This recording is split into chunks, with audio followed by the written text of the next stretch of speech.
Di saat Ardi akhirnya datang menyerahkan diri kan pada Iya. saat itu dan akhirnya menemani bersama. Iya. Kalimat kalau dari Ardi kan bilang nggak apa-apa kita jalanin Iya. bersama gitu. Nggak ada rasa takut sama sekali kah, atau anak-anak mikirkan kan kalau dua-duanya kesana nanti anak-anak gimana? Di saat itu benar-benar masih mikirin di saat itu ya, di hari itu benar-benar mikirin masih kita berduanya aja sih. Karena kalau misalkan sampai kitanya nggak kuat, ngadepinnya gimana berdua. Terus ada juga Ardi juga bilang karena dia punya pilihan untuk dia tidak datang loh. Iya. Dia bisa aja dengan kemampuannya dia mau keluar negeri, dia bisa aja, tapi dia tetap datang gitu. Terus aku nanya, kenapa kamu kok kamu untuk kamu datang, aku bilang gitu. Terus dia bilang, ya pastilah aku datang gitu. Aku juga lebih milih hidup sama kamu pokoknya dengan masalah ini daripada di luar tanpa masalah apa-apa gitu. Jadi dari situ aku semakin yakin kalau kita berdua bisa. Dari setelah di hari-hari 3 hari kantor polisi itu, kita udah lumayan oke nih menerima ini adalah keadaannya begini. Baru deh mulai mikir orang tua, anak, yang nggak bisa diselesain juga, emang harus dihadapin aja gitu. Dan itu baru bisa dihadapin setelah aku di rehab baru bisa ketemu. Jadi berapa lama itu? Oh tapi aku di malam pertama aku pinjam handphone Ardi, kan handphone aku diambil kan. Aku pinjam handphone Ardi, terus aku cuman ngecek mama aku aja, mah ini adek, aku bilang gitu. Aku cuman tunggu jawabannya dia, aku cuman gitu doang, mah ini adek, udah gitu. Terus dia bilang, adek jangan lupa makan ya, mama di Menteng jagain cucu-cucu. Ya udah, dia udah tahu artinya, dia udah tahu, dan dia nggak ngomong apa-apa lagi, dia cuman ngomong gitu, oh iya oke mah. Gitu. Ya udah dari situ aku ya udah, at least nyokap gue udah, ya aku lebih tenang lah dengar mama kayak gitu. Dan selebihnya nanti dijalanin aja satu persatu. Ntar saatnya ketemu anak-anak gimana ngomongnya, saatnya ketemu mertua gimana ngomongnya, gitu. Karena walaupun memang sulit dan harus dijalankan berdua, tapi sebenarnya banyak orang-orang yang sangat sayang dan sebenarnya menjaga kamu dan mensupport aku kamu. Tuh setelah kejadian ini banyak banget deh hikmahnya. Aku malah kayak baru tahu support system aku kuat banget ya. Kalau saat aku nggak ada, mereka langsung ada kayak formasi sendiri untuk menjaga anak-anak aku, menjaga semuanya. Dan itu it goes kayak langsung begitu aja gitu. Aku pas aku ngeliat, gila, alhamdulillah ya aku punya support system seperti ini gitu. Terus juga aku ternyata mempunyai keluarganya Ardi lah ya gitu, yang ternyata sayang banget sama aku. Mungkin dari dulu mereka sayangnya sama aku, cuman pas lagi kejadian ini kayak lagi makin berasa gitu, baru kayak disadari, gila ya gue disayang banget ya Tuhan gitu, makasih gitu. Gitu. Oke.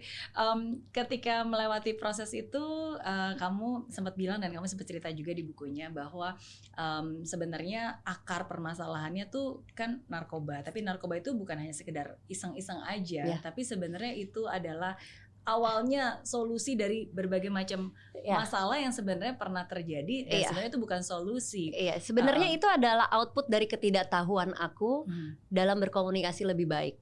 Gitu. Jadi ada jalan pintas yang membuat aku untuk merasa lebih numb, lebih oke gitu.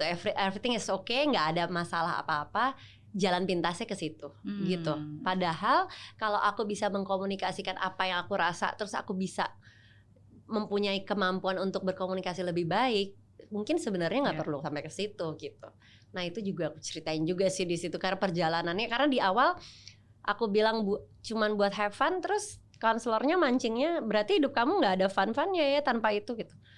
Bentar dulu ya gitu aja, baru mikir ya juga kenapa ya gitu. Dan baru dari situ digali lah gitu. Oke. Jadi pada di saat kapan akhirnya konselor mulai datang dan membantu proses rehabnya? Oh dari awal masuk rehab. Oke. Iya dari awal. Jadi dalam 6 bulan pertama itu banyak banget yang aku pelajarin. Dan aku seneng banget tiap kali ada jadwal kelas tuh kayak semangat, karena bener-bener aku pengen tahu. Pada saat ditanya gitu, karena aku kayak jawaban aku cuman di permukaan doang gitu, nggak ada dalamnya sama sekali. Tapi setelah akhirnya, tapi banyak gitu prosesnya banyak, karena dari awal kan kita pasti nutup diri dulu, nggak mau bilang apa-apa, kayak mau bilang waktu kecil kenapa kecil oke-oke aja gitu. Nah tapi seiring berjalan waktu lama-lama lumayan lebih kenal sama konselornya, lumayan mau lebih menggali lagi apa-apa dan mau dan memperbolehkan diri untuk cerita hal-hal buruk dari dulu lah gitu. Itu yang paling susah sih, karena sebelumnya kan nggak pengen kelihatan ada apa-apa gitu. Tapi ternyata untuk menemukan jawabannya lah gitu, ya kita harus memperbolehkan diri untuk ya udah nggak apa-apa nih ya, kalau misalkan manusia emang banyak celahnya, nggak apa-apa, di share aja, mungkin nanti dari sini bisa ketahuan gitu kenapa gitu.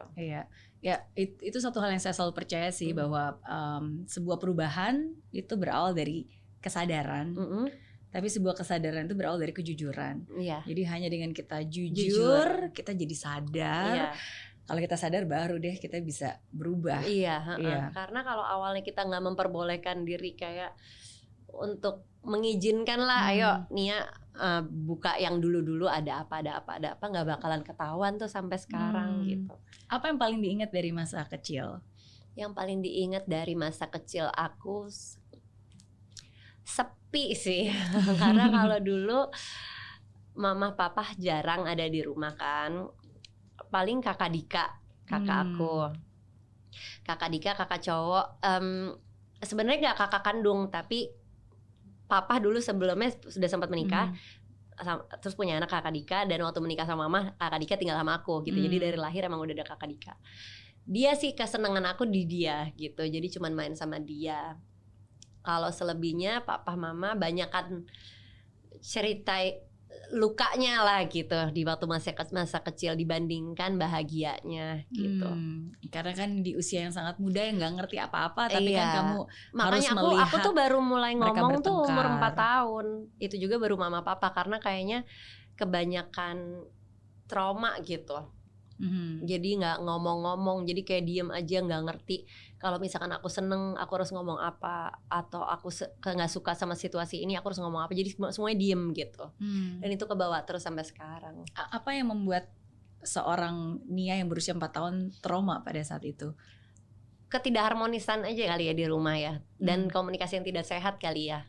Tapi dulu sih nggak ngerti, dulu mah ya jalanin masih aja. SD kan, sekolahnya belum berarti kan? Makanya cuman ya jalanin aja. Kalau sekarang setelah belajar semuanya, maksudnya udah tahu kalau ya alhamdulillahnya juga aku belajar semuanya, terus akhirnya aku membuat rumah aku menjadi rumah aku yang sekarang bersama anak-anak aku menjadi rumah yang sehat gitu. Nggak mau sampai anak-anak aku misalkan dia mau mengutarakan perasaannya tapi dia nggak tahu cara ngomongnya sama orang tuanya, atau enggak baru mau ngomong udah di-cut duluan karena orang tuanya banyak urusan gitu. Jadi banyak pelajaran yang akhirnya aku bisa tuangkan dalam rumah tangga aku yang sekarang. Karena kalau berbicara tentang masa kecil kamu, sebenarnya kan dari SD pun kamu juga sudah berkarya, udah kerja. Dari umur 9 tahun. 9 tahun. Gitu aku sampai nge-search beneran loh. Soalnya kan ada yang bilang katanya kamu ada di video klip Trio Kwek Kwek. Ada nggak? Udah lihat belum? Aku kan dulu waktu kecil nontonnya Trio Kwek Kwek kan lagunya. Yang ini ku takut mama gue marah, itu ada aku. Terus aku masa sih gitu kan. Terus aku lihat yang mana ya, terus aku nebak-nebak yang mana. Pakai baju hijau ada aku. Itu terus udah gitu ada juga Cindy Senora, tahu nggak dulu? Aku cinta rupiah. Nah itu aku juga ada di belakangnya, coba lihat lagi deh. Aku jadi kayak ngeliatin lagi, ada loh ternyata.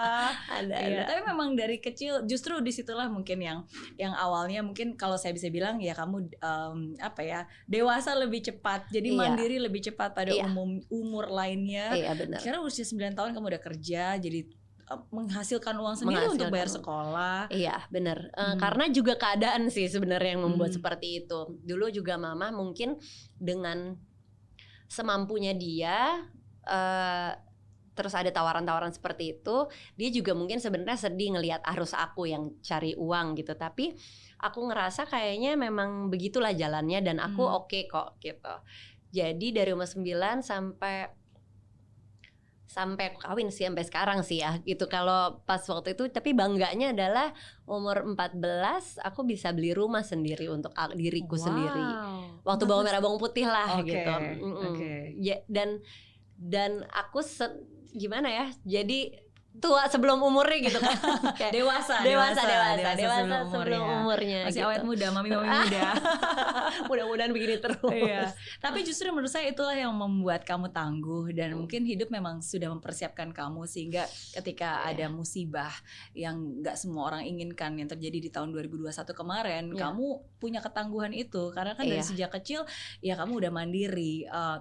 Makan nasi pakai garam pun bisa bertahan di tengah kesulitan pun bisa, di tengah kesederhana pun bisa, nggak punya temen di saat sekolah pun karena waktunya kan memang nggak ada buat sekolah dan main-main, pulang sekolah kan? Yang buat main tuh nggak ada.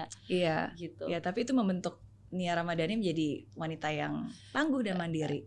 Iya, insya Allah kuat lah. Dan kuat. Oke.